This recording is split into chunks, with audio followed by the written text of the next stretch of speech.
Hi, I'm Dr. Caroline Leaf, and welcome to my podcast. Each week, I focus on topics related to mental health and discuss ways to help you deal with issues like anxiety, depression, shame, guilt, PTSD, and more. I've spent the last 30 years researching the mind-brain connection and mental health. I worked with patients who suffered from traumatic brain injuries, struggled with anxiety, battled with learning issues, and often worked with families to resolve major relationship and communication problems. In this podcast, you will hear the advice I gave to my patients and the techniques I developed and used to help them find healing.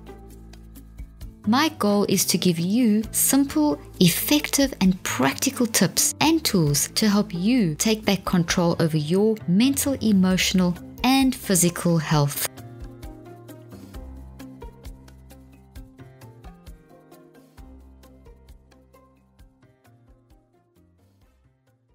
Before I begin today's discussion, I want to just take a moment to thank everyone who has supported this podcast, either by leaving a review, spreading the word, sharing episodes with friends and family, and posting about this podcast on social media. I love reading your reviews and learning how I can make this podcast even more helpful. Like this review from Artsy Girl. Your podcasts are so powerful. So many times the words hit right in that moment of need and really change my mindset. Such clear and understandable teachings on how our minds and brains work and how we can improve. Thank you so much for sharing with us. Thank you, Artsy Girl, and now back to today's podcast. Today we are going to discuss how to help someone who just won't listen and who just doesn't want help, and tips for dealing with a difficult family member, spouse, or friend. I'm sure you know someone personally or are related to someone who just seems to keep making the wrong decisions or doing something that is straining relationships, and all you want to do is help them. I know how frustrating it may seem when they don't want to listen, and I know how annoyed you may be feeling to the point where you just feel like giving up. I've been there. In fact, this podcast today is inspired by my own personal life. I had a recent friend who was talking to me about being frustrated and upset by her current life choices, and she's really struggling to deal with the past choices she has made and even those of her parents that have affected her, or so she feels. It has got to the place where she is withdrawing from many of her close friends and is becoming increasingly aggressive in her conversations, making her quite hard to be around at times. She tends to snap every time she's misunderstood and pushes her point of view. So, in this podcast, I'm going to walk you through what I did and am still doing to help my friend and our relationship. First, it's really necessary to let go of indignation or feelings of hurt, no matter how justified you feel they are. For example, my friend, as in the midst of her conversation, as I was trying to reflect back what she was saying to me to try and understand what she was saying, she would start attacking and saying really negative things or very sarcastic little barbs. And immediately I found myself feeling kind of hurt and thinking, gosh, I'm trying to help you and you're attacking me. What I had to do in order to carry on the conversation in a healthy way was to change this idea that I had in my head of this person is attacking me, or how can they do this after all I've done for them? I had to change that mindset into something positive, because that mindset was definitely starting to interfere with our interaction and our communication. It wasn't being helpful, because that thinking and my response was reflected in how my body language, my eyes, my tone of voice, and it started making the interaction worse. I needed to realize that the other person's thinking and behavior might actually be distorted because of the toxic mindsets they have, because of what they're going through, which is why they were talking to me in the first place. And therefore they may not even be aware of doing that, or deep down what's wrong that's like inside of them, what's going on inside of them. Or they may just not even care. They may just be lashing out because everything is a little kind of messed up and distorted in their mind and how they're perceiving the situation. And what they're really doing is asking for help, even if it is in a really messed up, roundabout way. The success component in managing this kind of situation effectively is to look at yourself, bury the pride, bury the hurt, bury the it's about me, look what they're doing to me, bury the desire to correct them, to justify that you right and they're wrong, or to fix them, or to see this is not fair. Bury all of that. Because that will put the other person on the defense. You do not want to put the other person on the defense. It's so counterproductive, because what's happened here is that now you've become the victim and it's all about you, and now you can't help them anymore. So instead of you being helpful, it's actually become a situation that about you, it's become selfish. And so instead of seeing or recognizing the inner turmoil in the other person, you become focused on your own pain. So don't take it personally. I found myself doing this, and I had to make a decision in the midst of that situation not to do that. This was a series of conversations, and I have to tell you the first one did not go well. The second one was kind of a little better because I realized what was going on, but for some reason the third conversation was pretty bad. And I felt myself progressing from this, why are you doing this to me? I'm just trying to help you. I slipped into that victim mentality. At the end of that conversation, there was a little bit of time apart, and I actually just made a decision to go and speak to someone that I really trust and just express my emotions. I was really upset. And that person shifted my mindset, told me what I tell everyone else, told me to do, take a sort of dose of my own medicine, and told me, hey, you're taking this personally. This is not about you. And then the statement that they made that really, really made me change and see things differently was this. This person said to me, it's an honor that this person is coming to you. The fact that it's all toxic and distorted in between the content that they're trying to express, that's not the issue. The issue is this person is coming to you and talking to you. It's an honor that they keep doing that because they sense that there's something that you know that can help them. So don't take it personally. Don't become the victim. It took that person telling me, the person that I trusted, to make me see that I was being the victim and I couldn't help this person. So once I shifted that, the whole next few conversations changed completely. The second thing that we have to do in these situations is manage our expectations. Manage your expectations going into the conversation, because you won't be prepared if you don't, and you may be bamboozled by an unexpected turn of conversation. There's 4 things you can do in terms of expectations. The first one is be realistic. Have a realistic expectation based on facts and not emotions. Be logical. So for me, the next conversation after that good discussion with the person I trust about me being the victim was to go into the next conversation with my other good friend that I was helping by realizing that this person's in a bad place. They're not attacking me directly. It's not about me. It's about them trying to process what's going on. I expect that may happen again, but it's not going to throw me.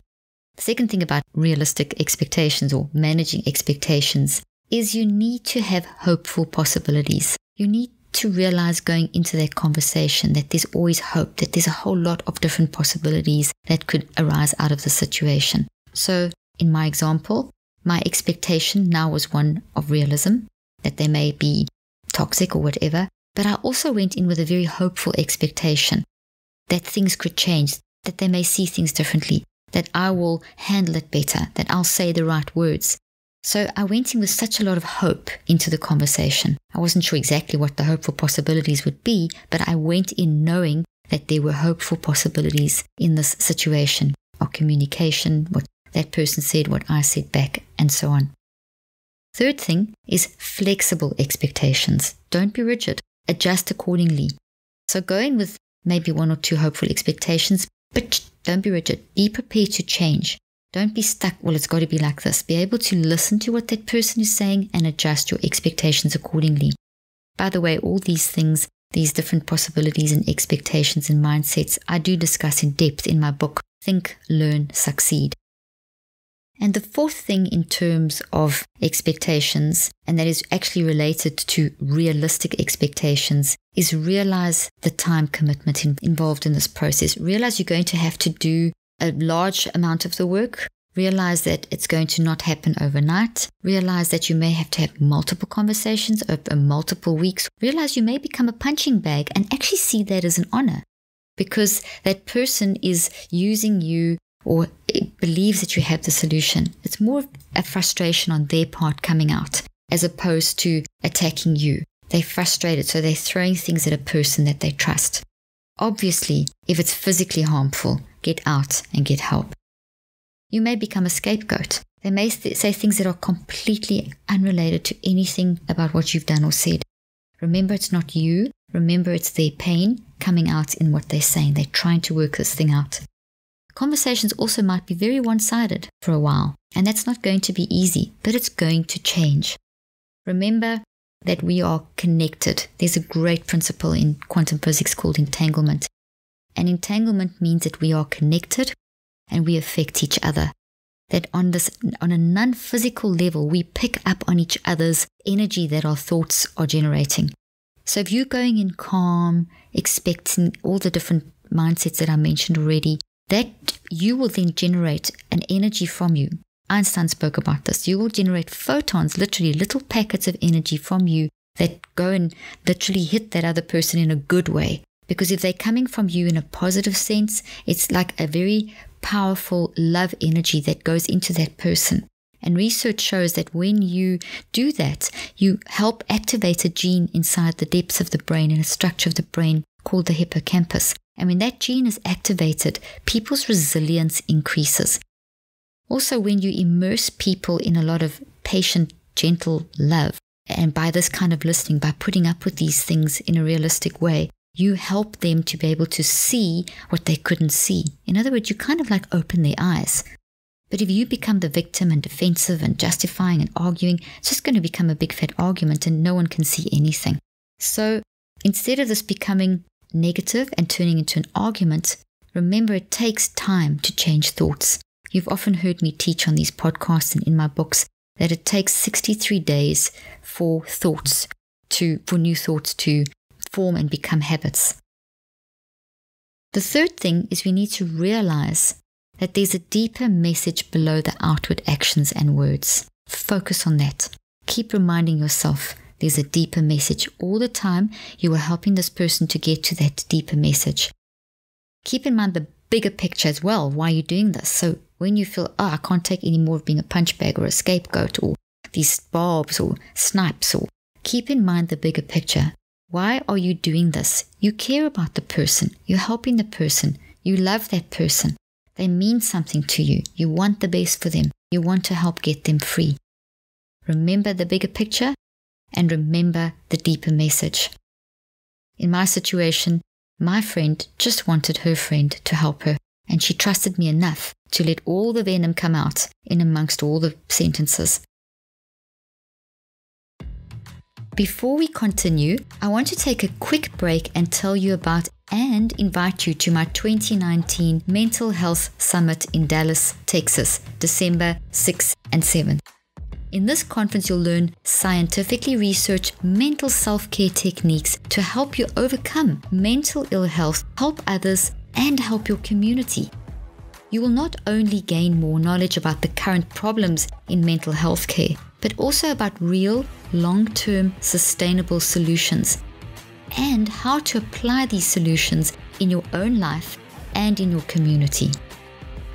In this summit, you will learn how to overcome mental health issues like anxiety and depression, learn how to help children and teens, learn correct nutrition and exercise to boost your mental health, learn how to identify and define your unique identity based on neuroscientific research, learn how to improve memory, learn how to help family members and loved ones who struggle with mental ill health, learn how to avoid burnout and manage stress, learn how to deal with disappointment, learn how to overcome intrusive and chaotic thinking, and so much more. For more information and to register, go to drleafconference.com. One last thing before we get back to this week's podcast. I want to give a big thank you to everyone who has donated so far to my research project fundraiser. So far, we have raised over $41,000 out of our $120,000 goal. 100% of these funds are going directly to this project, and so far we have used what we have raised to pay lab technicians, research design, pre-test statistical analysis, and more. The results from this research project and clinical trials will help us make mental health care more accessible, affordable, and applicable for people all around the world. Please keep sharing the word about this project with friends and family. For more information on this project and to donate, visit drleafresearch.com.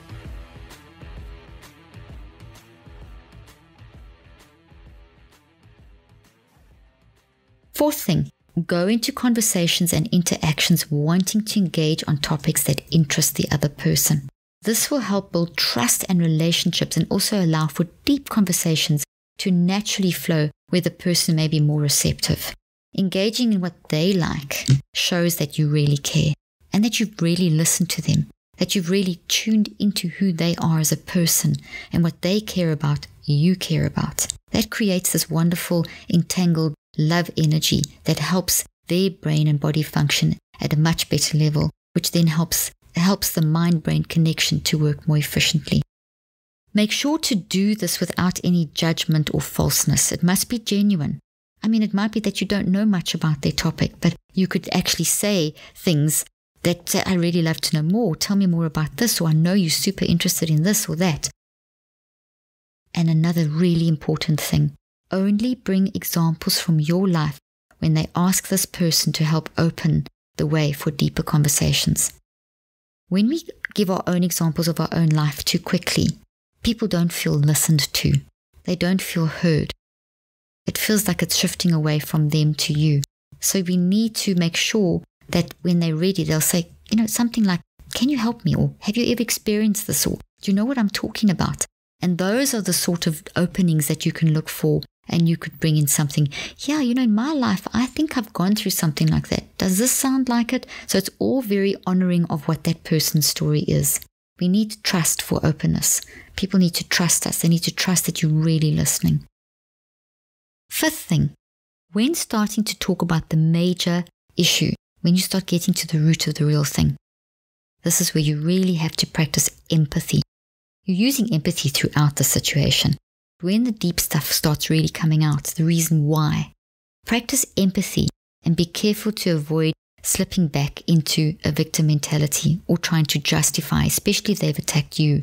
Empathy means getting down in the dirt with people, experiencing their pain alongside them, or indicating to them that you're not going through what they're going through, so you can't understand it fully, but we're there for them. We want to try and understand it. We want to care and nurture them and help them. You want to acknowledge that what they're going through is real. Empathy really, even if you don't think it's real, even if you think it's not something that would affect you, that doesn't matter. This is not about you. This is about them. This is very real for them. And when you express this in a very genuine way, very authentic and empathetic way, that person is going to be able to see themselves in a different light. They feel that they're not alone in this battle. They feel heard. This changes the resilience in the brain. Once again, this actually increases the resilience in the brain. When our brain switches that increase physical and mental resilience switch on, it's so much easier to have a clearer mind because your mind works through your brain. So you want your brain working in the best possible way.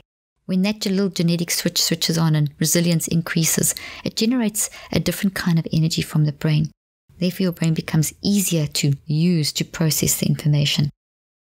Do not bring up comparisons or how you feel. So don't compare that person to someone else or to yourself or to different situations or how you feel. Frame everything as, I may be wrong, but I could be reading you wrong. Correct me if not. Reduce the defensiveness. Reduce defensive language. Be very self-regulated. Listen more than you're talking. Listen to the person. And when you're talking, listen to what you're saying. Very measured, very calm. For example, when talking to teens, and you're an adult, do not compare your life to theirs. Do not say, when I was young. It is an immediate block. Understand when you tell the person you're helping something, that they may not actually want to hear what you've got to say.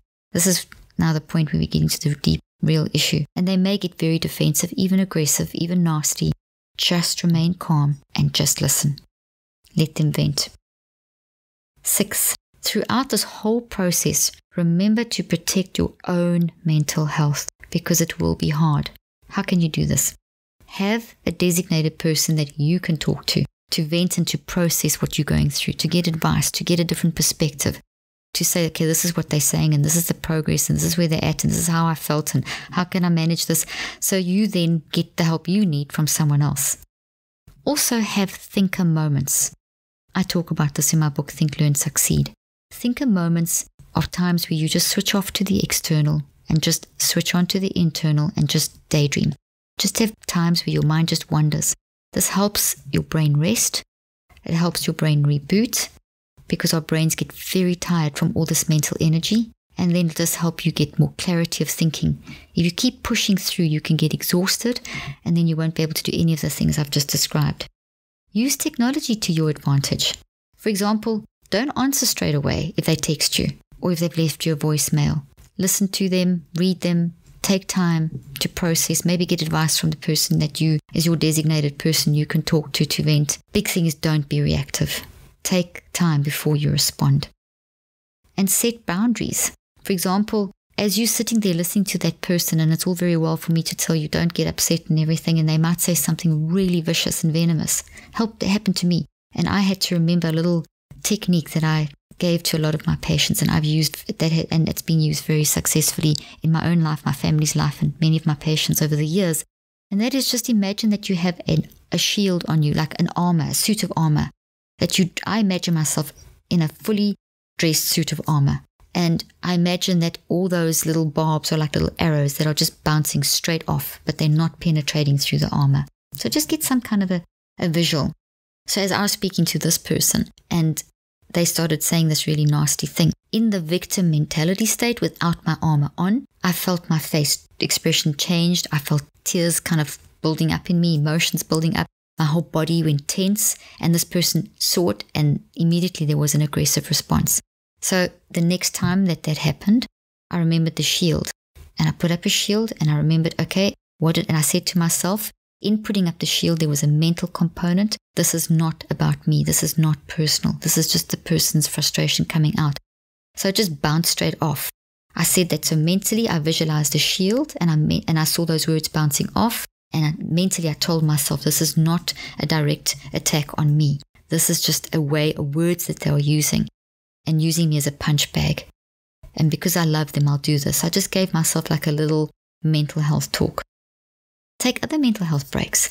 Like, I love my infrared sauna, and I find when I really need to take a break, and in between my schedule or in between something like this, I'll go sit in my sauna and watch my favorite movies, or just switch off and have time where I can calm down and go into like a little cocoon. So try and find your little mental health breaks that you can build into your daily lifestyle. So coming back to my story about my friend who's trying to process this issue that she's going through. The first thing I had to do was let go of my victim mentality. I had to realize that her barbs were not directed at me, and not make it about me. Every conversation that I'm going into, and that I did in this process, I was really managing my expectations. I saw this as an honor that she was talking to me. I was realistic in that, yes, it's probably still going to be quite hectic and challenging and not very pleasant at times, this conversation, and quite emotionally demanding. So I had a realistic expectation. I had a hopeful possibility expectation in that I thought, okay, well, as she's talking, at least she's getting it out, and there's many possibilities as she explores and talks it through. I know that when we do that, we start finding solutions. I was very flexible, knowing that not every conversation is going to go well. Some might change. And within the midst of a conversation, I found myself realizing that I couldn't be inflexible, because we'd go in, the conversation would start out great, and we'd think, okay, we're winning, and then suddenly it changed dramatically. And so it didn't throw me. It did in the beginning. I thought I was on a winning wicket and we're going somewhere, and suddenly we went back 500 steps, it felt like. So I wasn't rigid, and I'm practicing that, and it's helping me. And as I go into further conversations, I'm not going to be rigid. I'm not going to be thrown if it feels like we're moving forward and then move backwards. I also am realizing this is going to take time, and I'm in for the long haul. I've made that decision. I don't know how many conversations, how many times we'll have to talk, but I'm in it for the long haul. And the other thing is, all the time I'm getting deeper and deeper insight into the message, the deeper message. As this person's talking to me, I'm starting to see, and I'm getting a pretty good idea at this point of what the main thing is. Now I'm trying to get the detail as she talks to me in more detail. I'm trying to get the detail of the cause, I should say, the underlying real issue. I'm going into the conversation realizing that my body language has got to be, and my facial expression and so on, has to be very much one of a genuine, caring, non-judgmental approach, because she's going to pick up if I'm negative in any way. I'm just going in there with, I love this person. I'm going to help them. It's helping so much. It's just even sending a text to this person yesterday. I was really upset about something that happened yesterday in the conversation. So I had to kind of go back to square one. And once I had gone through all these little tips I'm giving you with myself, literally, I decided to send them a really loving text. And instead of sending them, I wanted to send them a text that was like, get yourself together, kind of almost like a fix you, correct you, justify sort of text, but I didn't. I practiced all these things and crafted a text that was very much based on all these principles. The response was so worth it. There is, and in talking to that person today, it's a totally different feeling between us. So yesterday was a real breakthrough day for me. I'm really practicing my empathy. I'm really getting down in the dirt. I'm not trying to see this as, oh gosh, that's not so bad. I'm not saying things like, oh, that's not so bad. Look at it from this angle. I'm not saying those things. I'm actually hearing that person. I'm saying, wow, I see what you're saying. That is tough. To explain it more to me. I want to understand more. It's working like a bomb. I am also protecting my own mental health. I am speaking to, as after the not every conversation, but when I feel like I can't cope or that I've been thrown off track a little, I do speak to that person. I am setting boundaries. I don't answer the text immediately. I make sure that if I am going to answer the phone call that I'm mentally prepared, that I don't answer when I'm rushing between work things and different places. I make sure that I'm in a place where I can actually have a conversation and so on. So in summary, I cannot give you the exact answers that you need if you're in a situation like this, because I don't know your problem intimately, nor do I know your situation or the person's problem. I can't give you the exact words that you need to say, but that is the reason for these podcasts, to give you the knowledge to understand certain principles and to give you more knowledge on how to handle them, to understand yourself better so that you can help others. My books have great information as well that will help you in this journey. Just know that at the end of the day, that if you are persistent and protect your own mental health, it will get better. I have seen this in my own life with my friend, my most recent example, this friend's journey that I'm going through her with, my family and my patients.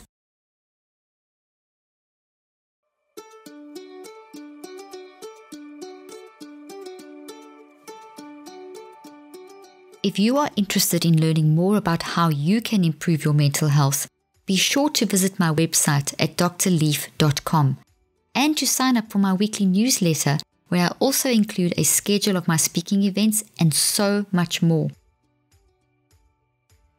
Thank you for joining me today. I really hope you learned something new and helpful. Be sure to leave me a review and tune in next week. Till then, I'm Dr. Caroline Leaf.